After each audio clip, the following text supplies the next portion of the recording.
Salutations l'humain, tu t'apprêtes à regarder un extrait du podcast Geeko Spirit, la version longue est disponible sur la chaîne, je t'ai aussi mis le lien en description, du coup n'hésite pas à liker, commenter, partager et t'abonner, ça donne de la force, et sur ce, bon visionnage, profite bien et la paix sur toi.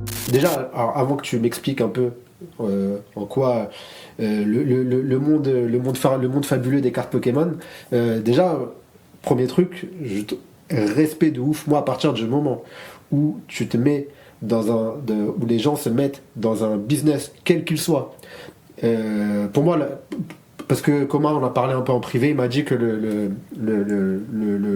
côté le flouze, c'est un peu mal vu dans la commu des mecs.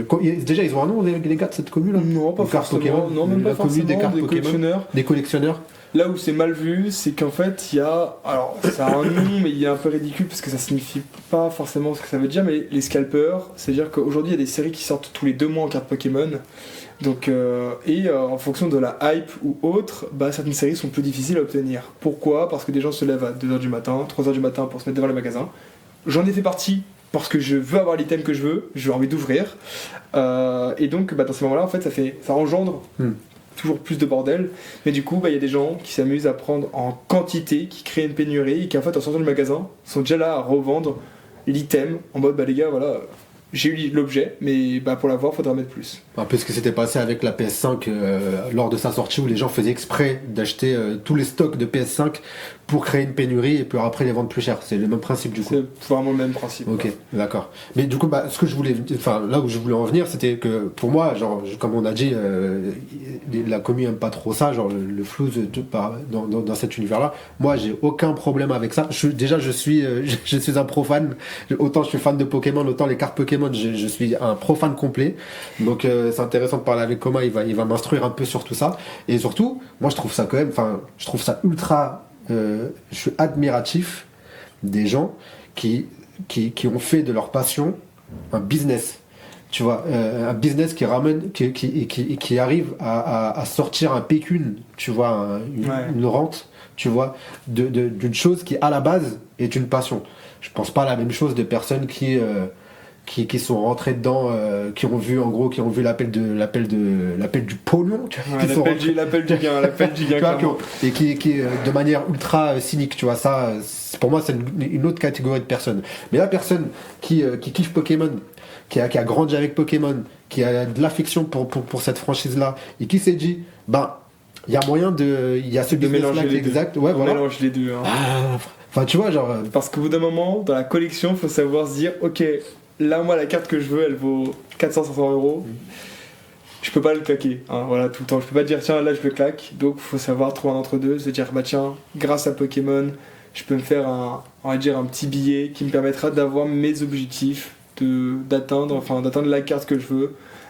Parce que moi je suis ultra admiratif de ça, et pour moi ça, respect. Moi je vous vois un peu comme comme des artistes qui arrivent à un moment donné, qui font de la musique. Il y en a qui font de la musique juste parce qu'ils kiffent la musique, mais qui arrivent pas ou qui ne veulent pas forcément en vivre. Okay. Et puis t'as des gens qui sont passionnés de musique et qui se disent moi je vais vivre de la musique, tu vois, et qui se donnent les moyens pour vivre de ça, tu vois. Et respect, mec, ta passion, t'en as tiré une rente, tu vois. C'est mieux, pour moi, c'est beau, tu vois. Ça c'est. Disons qu'il y a une chose qui est vue, on va dire de façon classique, c'est l'achat-revente. Des gens aujourd'hui rachètent des collections, ils te préviennent, ils te disent voilà, je prends 70% au prix de la cote, c'est-à-dire qu'ils ne prendront pas 100%, ce qui est normal, et après ils revendront. Donc toi, ça te permet d'avoir ton petit billet, de vendre facilement, et derrière, ça c'est pas choquant. L'achat-revente, à la base, sur des cartes, c'est pas choquant. Maintenant, là où c'est plus embêtant, c'est, on va dire, ce côté mal vu, passionné, c'est d'acheter en grosse quantité pour après revendre, mais tu sais, de voler à... Aujourd'hui on est à un stade où les boutiques proposent qu'un objet par personne parce qu'ils n'ont plus la quantité. Il y a eu de l'abus. Ouais, ça a eu de l'abus. Et il y a une vidéo à la con qui a tourné de gens qui, à l'ouverture du magasin, courent cours à ce moment-là pour le choper, mais tacle, tout ce que tu vas avec. Il y a du grappling sur le sol à ce moment-là. On est niveau sortie PS2. Ah, bah, je l'ai pas connu. Moi, je l'ai pas connu. J'ai pas vu les images. T'as jamais vu les images? Moi, je suis en 2003, si jamais. Je suis en 2003. Donc, moi, je suis arrivé sur Diamant et Perle, tout ça. Mais non, du coup, j'ai pas connu la sortie de la PS2, moi. Enfin, je l'ai pas connu. Je l'ai pas. En tout cas, j'ai pas de vécu j'ai pas de souvenir. Moi, j'étais pas là. Hein. Mais c'est connu. C'est les images de la Fnac où justement ils ont ouvert pour la PS2 et. C'était comme t'as dit, tu vois, genre tacle, bagarre, t'as des mecs qui se faisaient qu'être à la sortie de la Fnac. C'était donc ouais, je vois à peu près l'image que tu me dis là. Il y a eu ça. Du coup, en plus de ça, la télé, on va en parler. Mais le contexte de pourquoi les gens courent, c'est que dans les boosters Pokémon, des cartes valent un certain prix. Les cartes en général les plus rares, les plus chères. Donc à ce moment-là, les gens se disent tiens, vu que dans ce booster-là, il y aura sûrement une carte à 1000 €, imaginons je vais dire 1000 € pour un prix de base, le booster va naturellement. Normalement c'est 6 ou 7 € en booster. 7 € grand max. Sauf que les gens, s'ils prennent des objets en quantité et te bloquent l'accès à en avoir, pour revendre, ils revendront plus cher parce qu'ils diront regarde, non mais mec, je te le vends 8 ou 9 €, mais dedans tu peux avoir ça.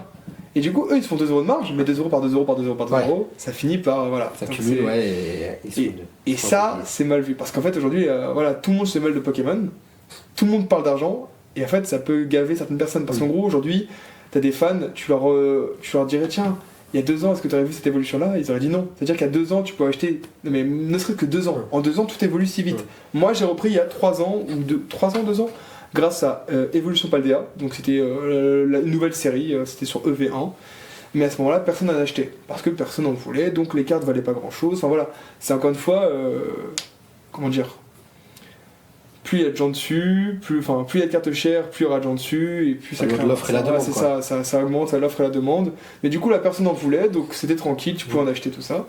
Et il y a de vieux boosters qui valaient 15 €. Je vais prendre le cas de Noir et Blanc parce que je le regarde un peu de loin. C'est une série de 2011-2012, 2012-2013 même aussi. Je crois que certains boosters pouvaient les valoir 15 €, 30 € il y a 2 ans, enfin non, 30 € peut-être il y a 2 ans. Sauf que là en 2 ans, il a suffi d'une explosion, on est à 70 € le booster, 80 €, tu vois, genre il y a des explosions comme ça de. C'est quoi qui provoque les explosions dont tu parles? Honnêtement, je saurais même pas dire. Je suis tellement loin dans mon coin que des fois, juste t'as un booster qui explose parce que t'as de nouvelles personnes dedans. Enfin, tu vois, genre aujourd'hui, t'as juste plein de nouvelles personnes qui collectionnent, donc ça augmente le prix, tout ça. À l'époque, tu pouvais collectionner des cartes tranquillement dans un sens, tu vois, payer un petit prix. Et aujourd'hui, t'es là en mode mais cette carte-là, elle faut. Ok, d'accord. 2 fois, 3 fois son prix d'il y a 2 ans, tu vois. C'est en 2 ans tout bouge. En 2 ans tout bouge et c'est fou, c'est fou. Ouais, ça tu le dis, ça tu fais bien de le dire mon pote. Mais du coup, avant toute chose, dis-moi.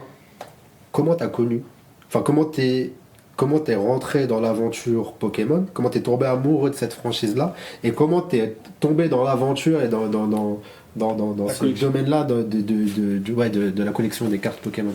Moi je pense, comme tout le monde, tu commences, t'es petit, on te met devant la télé, il y a Sacha Ketchum qui apparaît devant toi avec son Pikachu, tu regardes. Moi, en tout cas dans ma génération à moi. Parce que toi t'es en 2003. 2003, voilà. Donc 2003, nous on avait ce délire-là quand même très collection. T'avais encore les Diddle, je crois. T'avais encore ce délire-là d'échanger tout ça. Nous, il y avait les cartes Pokémon pour les garçons en soi. Et t'avais tout ce délire d'échange. Donc tu te dis tiens, lui il a ça, je veux ça, donc tu finis par te mettre dedans, tu veux échanger avec tes copains. Donc moi, série, les copains, tu te dis bon allez, vas-y, je me mets dedans. Tu finis par avoir des objets, tu te dis putain c'est cool d'ouvrir, t'as la joie d'avoir la carte rare. Parce qu'à ce moment-là, à l'époque, t'avais genre 3 raretés, t'avais les non brillantes, les brillantes et on va dire. Ça c'est vrai, ça je me rappelle. Et l'ultra rare. Ouais. Donc en fait c'était assez simple. Bon après t'avais des secrets, tout ça, mais. Et du coup quand tu savais que toi étant petit t'avais cette ultra rare, putain, moi je me rappelle être dans la voiture, d'ouvrir ce booster et de dire.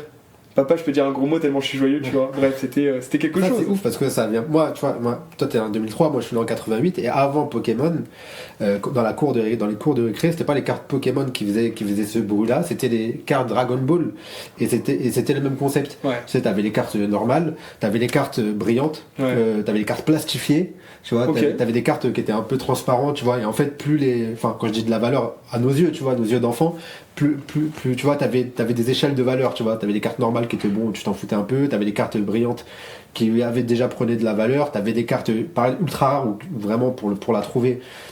C'était chaud de fou.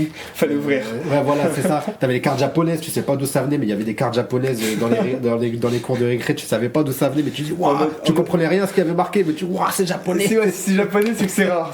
C'est rare, je comprends. Je me rappelle, il y avait une carte de Gogeta dans mes souvenirs qui était. Tout le monde la voulait. Il y avait un mec qui l'avait dans la cour de récré, frère. Je l'ai vu une fois, je l'ai plus revu après. Une carte transparente, tu vois, genre. Ouais. Tu vois le délire. Mais pour le temps, ça n'a pas pris le chemin que les cartes Pokémon ont pris. Ouais. Tu vois. Aujourd'hui, disons que tu as ce business-là sur presque toutes les cartes. Aujourd'hui, en vrai, là on parle de Pokémon, mais on peut... Attends, parce que moi, je suis un nostalgique. Je fais des petites recherches. Je cherche des cartes parce que je kiffe les cartes. Parce que Dragon Ball, c'est voilà, je kiffe les cartes Dragon Ball. Faut que tu m'appelles. Faut que tu m'appelles. Non mais faisons simple. Alors les cartes Pokémon, je t'ai dit, je suis pas dedans. Mais par contre, les cartes Dragon Ball, je cherche par là. Je mets mon petit nez par-ci par-là. Il y a absolument pas ni la ferveur c'est absolument pas développé comme les cartes les cartes Pokémon sont développées. Pokémon, c'est juste que c'est une franchise qui a explosé. Donc globalement, t'es là, c'est facile, ça continue tout ça. Mais aujourd'hui, t'as toujours Yu-Gi-Oh qui est présent. Et Yu-Gi-Oh qui est un autre game. Par exemple, tu vois, on parlait de la valeur de pourquoi une carte vaut cher. Donc il y a l'artiste, la rareté, la demande du Pokémon, des Pokémon qui sont préférés. Tu vois, genre, moi je vais te dire Pikachu, c'est facile pour que ça augmente. Mais tu vois, Yu-Gi-Oh par exemple, ça fonctionne si la carte elle est forte en stratégie. Ouais. Eux, ils jouent vraiment leur jeu à Yu-Gi-Oh! Mais il y a aussi ce côté-là, valeur dans les cartes Yu-Gi-Oh! Moi je pensais surtout les Yu-Gi-Oh! C'était plus pour le côté vraiment jeu, vraiment c'est. Ah oui, t'as la rareté tout ça, mais du coup, si la carte elle est aussi forte en combat, ça fait augmenter son prix, tu vois. En fonction de la stratégie du moment, des trucs comme ça. Donc il y a des cartes aussi qui ont pas mal de valeur, qui prennent de la valeur. Ça c'est pour Yu-Gi-Oh! Tu vois. Mais pour du coup, Yu-Gi-Oh! Je parle. Ouais, mais du coup, c'est pour ça que dans le TCG Game, pour tout ce qui est cartes et tout ça, t'as aussi du comment ça s'appelle, j'ai acheté quoi récemment? Je suis allé au comment ça s'appelle, un événement Pokémon, un événement de cartes, principalement sur Pokémon. T'avais des boosters de Berserk, t'avais des et ça vaut un billet, hein. Mais en fait aujourd'hui t'as tous ces vieux trucs qui ont voulu prendre One Piece apparemment. One Piece qui augmente bien. On a l'Orcana qui est si sympa, donc fait par Disney. L'Orcana, ça j'ai pas forcément de vue dessus. Je sais que ça marche, ça marche. One Piece, ça rentre bien. À ce que je peux voir, je suis pas dedans, mais alors ça rentre bien aussi. Voilà. Moi, les seules choses où les seules franchises où j'ai vu que où j'ai entendu, j'ai ouï dire que les TCG prenaient de la valeur, où il y avait vraiment un vrai business. C'était Pokémon de très loin et un peu en dessous, bien en dessous, mais quand même là, One Piece. Voilà. Alors, ça c'est aujourd'hui, parce que t'as One Piece qui quand même se met bien, on a quand même, tu vois, genre, chaque fois on parle du business Pokémon, mais bon, dans One Piece t'en as aussi, dans Yu-Gi-Oh t'en as aussi, aujourd'hui... C'est à l'échelle... c'est un autre niveau, Après, parce que Pokémon c'est sur des années. One Piece, tout ça, l'Orcana Disney, c'est arrivé il y a quelques années. Alors que Pokémon, ça commence à faire son temps. C'est que Pokémon a montré que ça marchait, et maintenant certains essaient de se lancer dedans. Aujourd'hui, si je peux même me permettre de citer quelqu'un, il y a Aniki. Aniki, qui est un créateur qui fait ses cartes de manga à lui. Et voilà. Un créateur de contenu. Un créateur de contenu, ouais. Aniki TCG, mais du coup, qui fait ses cartes, il peut avoir du Dragon Ball, mais il fait ses boosters avec des références animées dedans. Et aujourd'hui, voilà, c'est juste que. Tu vois, c'est comme les mangas. À l'époque, ça marchait pas vraiment. Ça a fait son chemin, ça a tenu. Et maintenant, t'as des explosions. Ça peut même se permettre de faire des mangas qui sont à chier pour essayer. Je me permettrais. Hein. Mais tu vois, aujourd'hui, tu peux plus facilement te lancer dans le fait de faire des cartes, quoi. Genre, c'est un sacré game. Mais pour dire, pour Pokémon, pour revenir sur ça, juste, j'avais arrêté et j'ai repris. Sur une série à la con, et aujourd'hui j'ai continué, et maintenant après. T'as repris à quel âge j'ai repris à 19 ans. Okay. À 19 ans. À 19 ans. À 19 ans j'ai repris. Premier boulot, j'étais chez Gilbert Joseph, en librairie. J'avais des réductions sur les boosters. Ouais. Et à partir de là, je me suis dit, les gars, Pokémon, j'y joue encore, j'ai les jeux. Parce que moi je reste à la base un joueur de DS, sur la DS, sur la Switch. Et je me suis dit, faut les souvenirs, faut les cartes que je Ouais, garde chez donc moi. à la base c'était la nostalgie et de Fil en aiguille, fil en tu finis faire- par apprécier les cartes, tu te dis putain, T'es rentré dans le game. Non mais Ouais. ouais, elle est jolie. Tu te dis, je vais échanger mais je connais personne. Donc tu vas à des bourses d'échange qui sont un peu partout. Tu peux trouver des groupes Facebook qui en proposent. Tu peux trouver des King Jouets, des magasins comme ça, même les Fnac. Les Fnac peuvent en proposer. Et ouais, clairement partout. Cultura, si je peux me permettre, qui en font aussi. Et tout simplement, tu rencontres des personnes qui, elles, sont un peu plus poussées dedans. Et après, tu finis par tomber dans ça, quoi. Tu finis par, au début, d'être un peu innocent, d'acheter pour ouvrir, tout simplement. Et après, tu dis, ah, tiens, cette carte avait un billet, elle m'intéresse pas forcément. Je vais l'échanger, tu vois, genre, tu t'intéresses, on va dire, quand même un peu au prix, parce que quand t'échanges, quand t'étais petit, t'échangeais, tu t'en foutais. Ah, ta carte, elle est belle. Oh, tu t'en foutais Moi, je m'en foutais. Moi j'ai des souvenirs de bagarre moi quand j'ai. Ah non, attends, que je dis, on s'en foutait, c'est en mode. Moi, je me rappelle tes cartes à toi. Je les aimais pas, mais personne les aimait chez nous. Les premières générations, Wizard, tout ça, tu sais, on disait, ah, mon match chopper, il a 120 HP, tu le veux ou pas? Et on parlait des PV, on parlait. Oui voilà, c'était. Tu parlais des. Voilà, ouais. À ce niveau-là, mais tu parlais pas de dire, la carte, elle vaut 100 balles. Ah oui non ouais, c'est ça. comme je t'ai dit ouais, Non. c'était pas niveau oseille, c'était niveau genre la carte elle est genre soit ultra rare, soit ultra belle, Ouais, c'est ça. soit vraiment ouais en Les termes de. PV, les trucs comme Voilà. ça, alors qu'aujourd'hui ça signifie rien. Mais du coup, tu finis par rentrer dans un game où tu te dis, ah, elle vaut quand même ce prix-là. Donc je vais pas passer une carte à 70€ contre une carte à 10€, tu vois. Ouais. Donc tu finis par regarder, à t'intéresser, sauf que bon, au moment l'argent ça te monte un peu au crâne. Ouais. Et ça finit par être un cercle un peu vicieux, tu finis par perdre ta passion. des Après, trucs comme vicieux, ouais, voilà. Pour moi, c'est ça, tu vois, quand on parlait de flouze, tout ça, genre, c'est ça qui fait, qui va faire la différence entre le passionné et le mec qui est un peu cynique, tu vois, ça va être justement le fait de, garde toujours. Faire de l'oseille, pour moi, c'est sain, tu vois, de faire de l'argent avec. Au contraire, c'est ultra sain pour moi de faire de l'argent avec sur un sujet qui te passionne, qui t'intéresse. Tu vois, c'est ultra sain, tu vois. Moi, je parle, on va parler français. Moi, je préfère faire de l'oseille avec un truc que je kiffe, que j'aime. Je sais pas, genre Dragon Ball, tu vois, en faisant Faire des vidéos, ouais, en faisant des vidéos, tu vois, ouais. sur des mangas, sur Naruto, par exemple, sur des jeux vidéo, tu vois, j'en sais rien, tu vois. Plutôt que d'aller faire de la manute, tu vois, ou d'aller travailler, d'aller faire un travail usant que t'aimes pas, tu vois, tu vois. comprends, ouais. Pour ça, moi, j'ai connu ce genre de métier-là, tu vois. Donc c'est pour ça, quand si t'arrives à, en tout cas, c'est tout le mal que je te souhaite à toi et à tous les passionnés Tout de le mal. Pokémon. Mais oui, non, mais vraiment, c'est vraiment. Je souhaite que un jour, moi, je souhaite que dans 10 ans.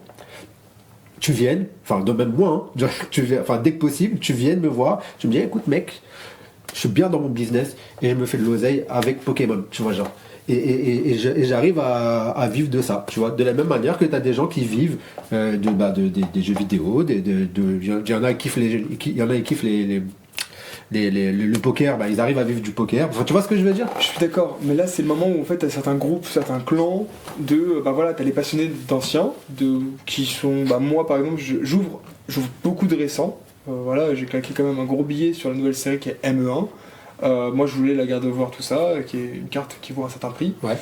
Mais du coup, comment dire? Mais pour autant, moi je reste sur l'ancien. C'est vraiment ma collection.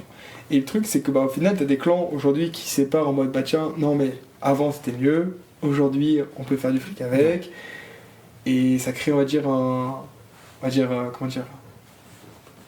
Un fossé. Un fossé entre les deux, tu vois, ça sépare un peu les groupes, tout ça, une certaine colère qui peut se créer. Parce que du coup, mais s'il y a du fric à se faire dans Pokémon, c'est qu'il y a et maintenant il y a des arnaqueurs, des trucs comme ça. Oui, voilà, après, faut faire le tri. Il y a ça partout, sauf que plus le groupe est gros, plus ce genre de choses arrivera et plus ça sera mis en avant, tu vois. Et ça fait que très vite tu peux être énervé de la communauté, très vite tu peux être lassé de la communauté, de te dire tiens, encore un énième mec qui vient que pour le fric. Tu peux même pas parler de lui, de passion, tout ça, genre à la base. Le mec, ouais, là on parle pas, moi quand je parle de ça, je parle pas des mecs, encore une fois, qui ont pas grandi, enfin, qui ont pas grandi avec Pokémon, qui s'en foutent de Pokémon à la base et qui ont juste vu l'appel du fric, tu vois, et qui sont partis dedans, tu vois. Moi je te parle pas de ça, je te parle pas de. Après, tu vois. Un passionné, tu vois, qui est tout ça, c'est pas mal vu. Moi, comme j'ai dit, il y a des gens, voilà, comme moi, on n'a pas forcément les moyens d'acheter les cartes de nos rêves, parce qu'aujourd'hui tout a un certain prix. Moi, la gamme de cartes que je veux, c'est entre 100 et 400€. C'est Airgold, c'est les Prime, tout ça. C'est une série que j'aime beaucoup. Donc, tu vois, tu peux trouver à bon prix. Mais bon, bah voilà, je peux pas me permettre de lâcher 200, 300, 400, 500, tu sais, genre constamment. Donc, bah tu vas prendre un objet Pokémon, tu vas le dire, vas-y, je vais l'échanger, le revendre plus cher. Enfin, tu sais, genre, tu vois ce que tu peux en faire, tu le fais entre parenthèses dormir, et tu dis, voilà, ah tiens, parce qu'en fait, aujourd'hui, tout le monde est conscient de toute façon que tout peut prendre de la valeur. Ce que qui arrivera dans les cartes, de toute façon, si tu le gardes un certain temps, bon bah il y aura plus de production, ça pourra se vendre plus cher, ce qui est logique. À partir d'un moment, il n'y a plus de production, la série elle est aimée, ça vaut un certain prix. Tu vois. Il y a des séries en 1 an, 2 ans, 3 ans, elles ont doublé de prix, triplé de prix, parce que juste les cartes dedans étaient sympas. Il n'y a plus de production, bah maintenant pour en acheter, bah faut acheter à des particuliers. Ouais. Et à partir de ce moment-là, c'est en fonction de qui est prêt à mettre combien et qui est prêt à le vendre à ce prix-là, tu vois. Donc, mais c'est vrai que voilà, ça c'est pas mal vu. C'est voilà, pour atteindre tes buts, parce que voilà, ces gens-là qui eux-mêmes vendent des objets en général en story, parce que moi je suis sur Instagram, qui vendent en story des objets, ils sont en mode, bah, grâce à ça, entre parenthèses, le lendemain, ils te mettent une carte qu'ils ont reçue, en disant, bah, grâce aux ventes, bah, j'ai pu acheter ça, tu vois.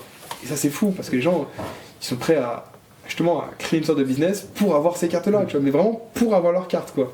Et moi, aujourd'hui, c'est le but, c'est parce que moi, à la base c'est sain, à la base c'est... Ouais, c'est ça. C'était sain, c'était plus une communauté qui s'était créée pour s'échanger des cartes les cartes qu'ils appréciaient, tout ça. Ouais. Et après, oui, il y a des brebis galeuses, mais comme partout. Tu vois. Comme j'ai dit, plus le groupe est grand, plus c'est problématique, tu vois. Genre, plus tu y vois les défauts, en fait.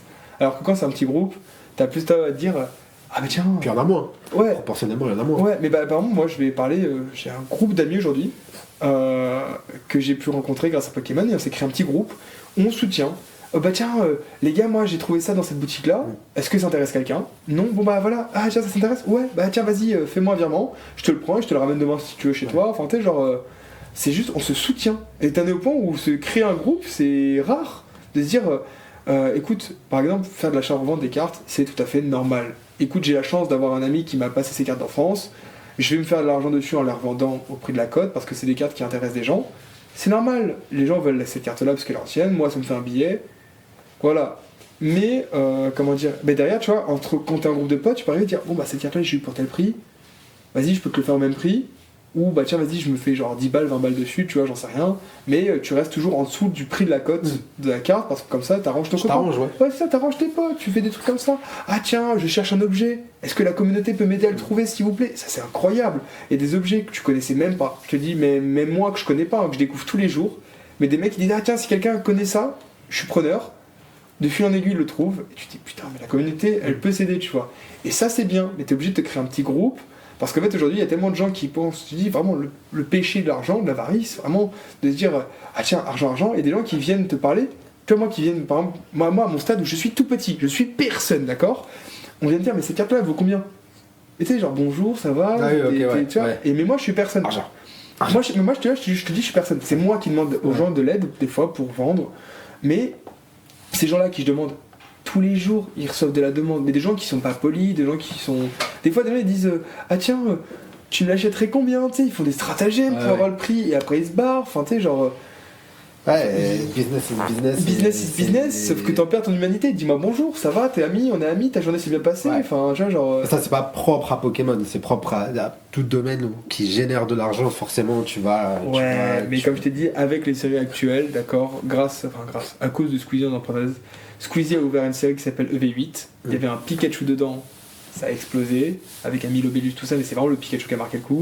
Il y a eu 8.5 avec des Evoli, donc toutes les évolutions d'Evoli, Noctali, Giovanni, Piroli, voilà. Tout ça, bah, ça vaut un billet parce que le Pokémon est apprécié, a des belles cartes, donc à ce moment-là, t'as un business qui se crée. Ouais, donc, moi, c'est ce que je pensais avant, je pensais que, avant de parler avec toi, c'était que les cartes qui prenaient de la valeur, c'était des cartes, soit des cartes anciennes, soit des cartes de Pokémon rares. Parce que moi, je suis resté dans le délire basique de genre Mew, c'est le 151ème, donc pour moi, dans ma tête, tu vois, t'as une carte de Mew, genre ça vaut 1 million d'euros, tu vois. Et en fait, non, un Pikachu peut valoir plus cher qu'un Pikachu ultra banal, d'une série ultra banale, peut valoir plus cher qu'un Pokémon qui est censé être... je vais prendre un Pokémon rare ou d'un Pokémon même d'une série limitée, par exemple, d'une édition limitée, je veux dire. Ah non, une édition limitée. Édition limitée, du coup, ça comme non, de bah non, de toute façon, tout est en soi une édition limitée, dans le sens où bah, il y a un moment où ça s'arrête d'être produit. Enfin, quand je veux dire édition limitée, oui, je me suis mal exprimé, c'est édition. Enfin, j'imagine qu'il y a des éditions communes et t'as des éditions qui sont un peu plus rares. Tu vois ce que je veux dire? En fait, dans le plus rare, dans le cas actuellement, c'est plutôt sur les objets. En fait, c'est plutôt les objets dans Pokémon, dans le sens où bah, des boosters, t'en auras partout. Ouais. À l'unité, des tripacks, des duopacks. Mais après, t'as des objets, les ETB, t'as les UPC, t'as des C'est quoi ça, coffrets. le TB, IPC? Alors, le TB, c'est. J'aurais pas le nom. C'est la signification, mais en gros, c'est une petite boîte en carton. Mime, Genre... fais un mime. Ouais, c'est vraiment une petite boîte en carton comme ça. Qui, quoi, ça vaut 60 €, tu vois. Okay. Et dedans, t'as une carte promo. Ça commence, à va dire, à être quelque chose de limité, parce que t'as une promo spécialement dans cet objet-là, tu vois. Et là, tu commences à créer, on va dire, une certaine rareté. Parce que du coup, tu te dis, ah tiens, si je veux avoir cette carte-là, je suis obligé d'acheter ce coffret-là, tu vois. Les UPC, c'est pareil. Alors là, on parle d'un objet qui est aux alentours de 140 € en général, qui est plus grand. C'est quoi ça, UPC? UPC, c'est justement un gros carton cette fois-ci. Qui est... Il y a quoi dans le carton?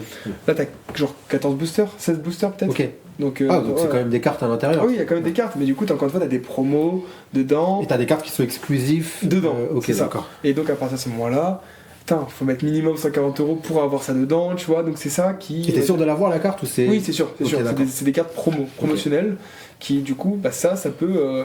Tu vois, par exemple, à la base, la carte, elle est dans un paquet, t'es sûr de l'avoir. Et pourtant, ça prendra de la valeur parce que, bah, tu parlais de Mew. Dans le coffret auquel je pense, c'est l'UPC 151, donc les 151 premiers Pokémon. Et bah, dedans, t'as le Mew, t'as un Mewtwo, t'as une carte qui est en gold, qui est vraiment qui est fait en métal, quoi.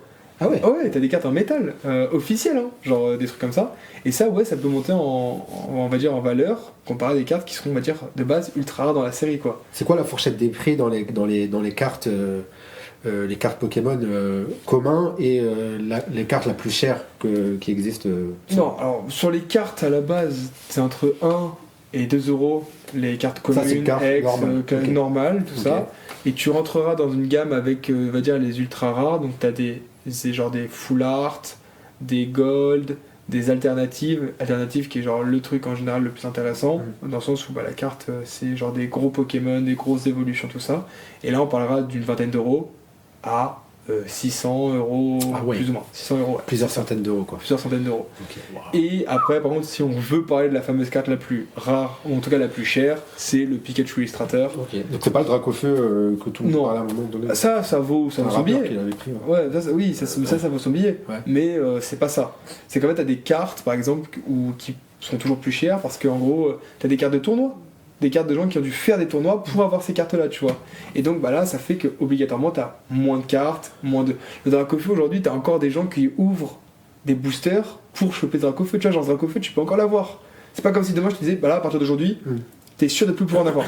Tout ce que tu verras, de ce Dracofeu-là, bah, tu peux plus en avoir. Bah si, tu peux encore en avoir. Il y a encore tellement de displays de ta génération. Puis au final, tu te dis, bah voilà. Je me rappelle quand j'étais jeune, il y avait une convention, enfin un événement, je sais plus c'était quoi l'événement, mais en gros, c'était à l'époque où Mew, bah, c'était le Pokémon un peu Mew. Alors, il y avait des théories sur comment trouver Mew dans la version rouge derrière un cam. Ça, j'ai connu les théories comme ça. Ouais, et du coup, il y avait un délire, je crois que c'était une carte. Hein. Je crois que tu avais un événement, si t'allais à l'événement, en gros, il te passait une carte Mew. Le Mew antique? Peut-être, je sais pas, c'est ça? Le Mew, ou genre c'est une carte qui est un peu en mode pharaon. Aztec, ouais. Ouais, Aztec, ouais, c'est ça. Ouais. C'est ça.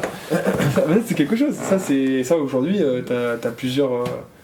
T'as des reprints, des trucs comme ça, de plusieurs années différentes, dans tous les pays. Enfin, ce Mew là, il reste mythique, il reste légendaire. Il reste. Et t'as des cartes aussi, je parlais du Deoxys, d'une carte Deoxys japonaise, et je crois que. Alors, c'était à la base une des seules cartes comme ça. Maintenant, ils ont décidé en 2025 de refaire ça, mais c'était vraiment une carte où, si tu la tournes, t'avais différentes formes qui apparaissaient. Ah. Et du coup, la carte, elle était toujours habillée, parce que c'est genre un gros truc, donc c'est un peu compliqué de l'avoir en parfait état, mais c'était une carte trop cool, et du coup, ils ont repris ça récemment, où en fait, maintenant, t'as des grandes cartes, quand tu les bouges, bah, ça te fait un motif différent. C'est ça, ouais. Et ça, ça c'est des cas de cartes légendaires pour nous, ça. C'est des cartes, elles ont une certaine orientée, genre, certaines. Elles ont apporté quelque chose. Ouais. C'est une carte différente, c'est forcément quelque chose d'apprécié, quoi. Et autre chose, je voulais te demander, parce que moi, c'est uniquement par curiosité. Hein. Et c'est sincère pour le coup, là, c'est pas ironique. J'ai une petite fille, moi, qui a 8 ans. Et bon, là, c'est un peu calmé, mais pendant un moment, elle était dans la folie des cartes Pokémon. Fait que je lui achète des cartes Pokémon, tout ça, tout le temps. Est-ce qu'elle peut tomber sur des cartes rares, elle? Ouais. En fait, le truc, c'est que les petites sœurs, les petits frères ont les cartes en général de leurs grands frères, de leurs grandes sœurs. Donc même en commençant à avoir des cartes rares de l'époque, sans le savoir, moi je sais que justement il y a des petits qui venaient aux bourses d'échange, tu te dis mais ça c'est ma carte à moi, ça c'est pourquoi tu l'as ça. Alors en que fait pour le petit c'est juste c'est papa qui me l'a acheté. C'est écrit 2007, pourquoi t'étais pas né genre, et en fait comme ça c'est les cartes que mais genre vraiment genre, si tu parles de booster ouais, mais toujours okay. Ça il y a pas de, ça sera en fonction de la série, ça sera en fonction du Pokémon encore une fois qui est apprécié ou pas. Là je vous prends le cas de dans la nouvelle série qui est ME1. T'as des méga évolutions qui sont revenues, donc c'est des Pokémon qui ont des pierres qui leur permettent de faire une autre évolution. Il y avait et le Dracofeu qui avait 2 fois, aussi, ça, exactement, ouais. Ok, pour ça tu l'as au moins. T'as arrêté, mais t'as quand même suivi un peu de loin.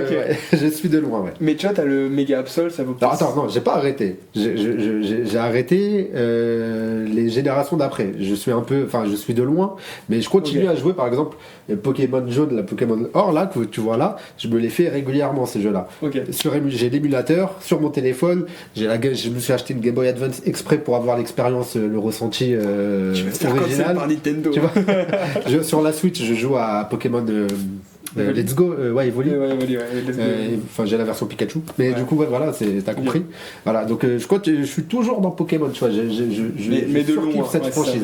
Mais voilà, je reste sur vraiment tout ce qui. Déjà, tu sors un truc où il y a les 2 premières générations, T'es perdu. C'est sûr, les 2 premières générations, je vais regarder. Ah oui, ça. Je vais regarder, je vais m'intéresser. C'est dès que ça va dans les générations d'après. Je suis un peu moins, et du coup genre les méga évolutions je suis parce que ça concerne Mewtwo, Dracofeu, tout ça. Ouais, ok. Tu vois, mais du coup pour revenir à ce que je te disais sur quand tu disais avec ta fille, c'est que oui, techniquement tout le monde est apte à ouvrir un booster et avoir de la chance. Moi quand j'ai repris avec EV1, j'ai eu la carte la plus rare, j'étais content. D'autres séries j'ai rien eu. Pas de chance, et dans ces moments-là, tu serres les dents et tu te dis, bon, faut trouver un autre moyen. Il faut que je dise à ma fille de garder ses cartes, parce que peut-être il y a potentiellement un monde où des années plus tard. En fait, ce qui est bien, c'est qu'aujourd'hui, avec Internet, tu peux te renseigner, tu peux dire, cette carte-là, est-ce qu'elle faut quelque chose, tu peux regarder facilement. Là où à l'époque, comme je te dis, Pokémon, ok, ça avait quand même une hype à notre génération, mais je sais pas combien ça valait, moi, à l'époque. Tu sais, genre, je te dis ça, mais. Surtout, tu t'en foutais. C'est pour ça que je te dis ça, c'est que, genre, ma fille, elle s'en fout du prix. Tu vois, elle va juste trouver la carte belle. Ouais, c'est ça. Tu vois, c'est ça. Mais le problème, c'est qu'aujourd'hui, t'as une certaine valeur qui est mise. Tu vois, genre, comme je te dis, une série qui sort et t'as déjà une carte à 300 balles. 300 balles, moi je suis gamin, tu me dis ma carte elle vaut 300 balles. J'hésite à la garder ou la vendre parce que je me dis 300 balles ça me permettrait d'acheter des jeux, des trucs comme ça. Enfin, genre. Ah bah oui. Là, c'est dans ces moments-là. Enfin, moi, parce que je me mets à la place de ta fille. Aujourd'hui, c'est plus facile d'avoir accès à ça. Putain, tout ce que j'aurais fait avec cette génération-là, je me dis. Tu vois, là, je pense à la garde de voir, je l'ai, genre je la loot, on va dire, 300 balles, je me dis. Bon, j'aime le Pokémon, mais est-ce que je le garde ou est-ce que je le vends? Parce qu'à son âge, 300 balles, tu peux tout faire avec 300 balles. 300 balles, Mais on parle de ma fille, tu sais pas, toi, la frustration que j'ai, j'avais, comme je t'ai dit, j'avais un paquet de cartes comme ça, moi, de la première génération. À ne pas faire. Mes parents, ils ont tout âge. À ne pas faire. Voilà, ça se trouve, ils ont jeté une carte qui valait plusieurs milliers d'euros, voilà. C'est pas. Voilà. Non, merci papa, maman. Merci, hein. Moi j'ai la chance que mes parents gardent tout. J'ai la chance de tout garder.